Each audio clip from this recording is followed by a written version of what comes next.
The sun was warm on Jada's back. She was cleaning the family car. It was a Saturday morning ritual. She liked the smell of the soap and the quiet of the driveway. The kids were at their grandmother's house. Her husband, Mark, was out running errands. It was just her in the mess. She reached under the passenger seat, her fingers brushing against something small and crinkled. It was a receipt. She pulled it out, annoyed at the clutter. She was about to toss it in the trash bag when her eyes caught the details. It was from a very expensive jewelry store downtown, a place they never went to. Her heart started to beat a little faster. She smoothed the paper against her thigh. The date printed on it was April 12th, their wedding anniversary. Her mind raced back to that day. They had a simple, lovely dinner at their favorite Italian restaurant. Mark had given her a beautiful first edition copy of her favorite book. It was thoughtful. It was perfect. But it was not a necklace. The receipt listed a single item, a diamond and sapphire pendant. The price made her gasp. It was more than 3 months of their mortgage payments.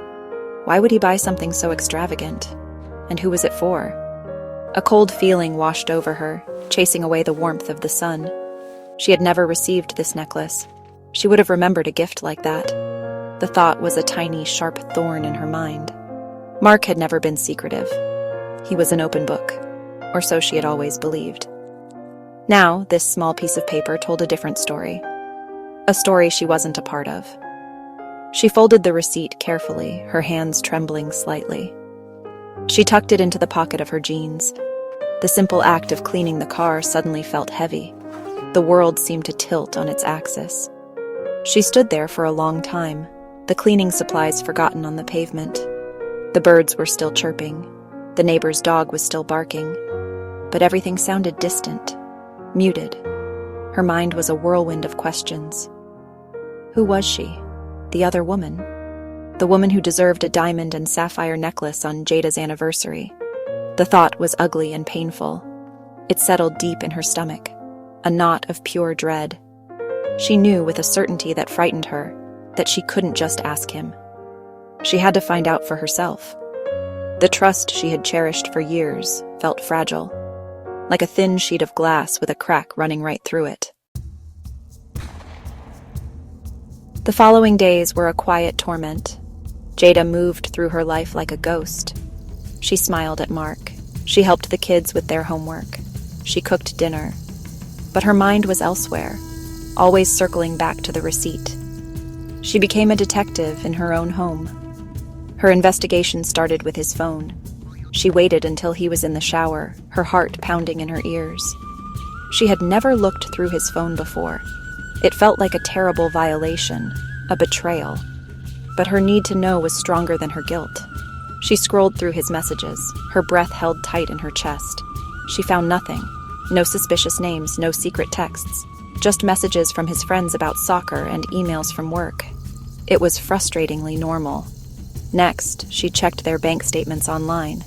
She found the charge from the jewelry store, a huge amount that made her wince. It was paid off from their joint savings account.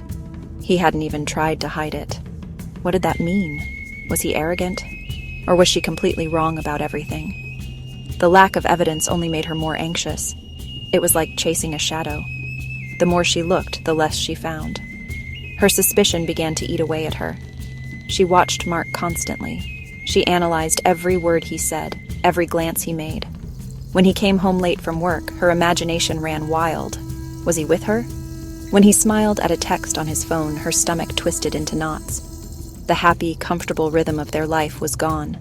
It was replaced by a tense, silent watchfulness. She felt herself pulling away from him, building a wall of suspicion brick by brick. The silence between them grew, filled with all the things she couldn't say. The anxiety was a constant companion. It sat with her at breakfast and tucked her into bed at night. Sleep offered little escape.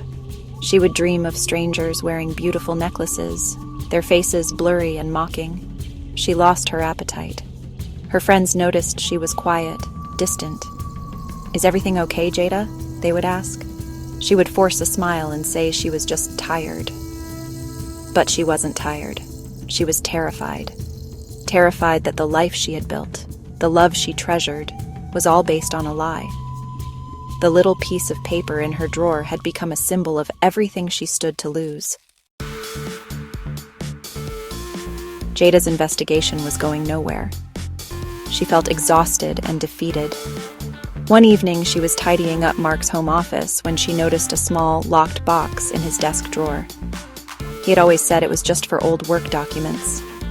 Driven by a desperate need for answers, she found the spare key they kept in a jar of pens. Her hands shook as she turned the key in the lock. The lid creaked open. Inside, there were no love letters or secret photos. Instead, there was a stack of papers, official-looking documents, and on top of them, a pawnbroker's ticket. The ticket was for a diamond and sapphire pendant. It was dated just 2 days after their anniversary. Jada's confusion deepened. Why would he buy an expensive necklace only to pawn it almost immediately? It made no sense. Beneath the ticket, she found medical bills and legal letters. They were all addressed to Mark's younger sister, Chloe. Jada read through them, her eyes widening with each page. Chloe was in serious trouble. She had been in a bad car accident months ago. She was facing overwhelming medical debt and legal fees from the other driver. The story started to piece itself together in Jada's mind. Chloe had always been fiercely proud. She would never ask for help, especially not from her older brother who she looked up to. Mark must have known this. Jada remembered conversations where Chloe seemed stressed, but she had always brushed it off as work pressure. Mark must have felt trapped. He wanted to help his sister without hurting her pride. He couldn't just give her the cash. She would never have accepted it.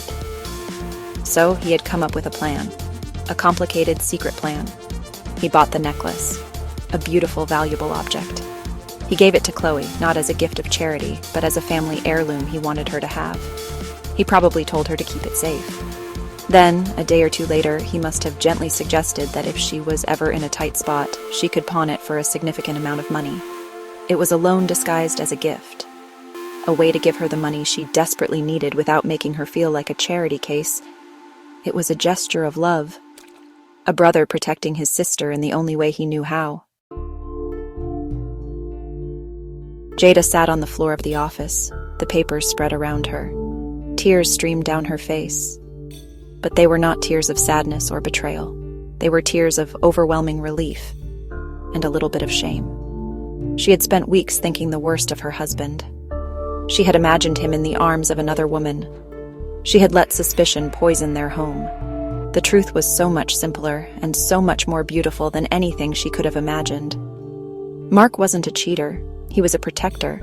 He was a kind, thoughtful man who would go to extraordinary lengths to help his family. She carefully put all the papers back into the box, locked it, and put the key back in the pen jar. She went downstairs and started making coffee, her movements light and purposeful again. When Mark came home, she didn't confront him with what she knew. Instead, she wrapped her arms around him and held him tight. He was surprised by her sudden affection. "Everything okay?" he asked, his voice full of concern. Jada looked up at him, her eyes shining. "Everything is perfect," she said, and for the first time in weeks, she truly meant it. Later that evening, she found a way to bring it up gently. "I was talking to my mom today," she said casually, "and it got me thinking about Chloe. We haven't seen her in a while. Maybe we should invite her over for dinner and just let her know we're here for her no matter what." Mark looked at her, a flicker of understanding in his eyes. A small, grateful smile touched his lips. "I think she'd like that," he said softly. He didn't ask how she knew. He didn't need to. In that moment, the silent wall between them crumbled into dust.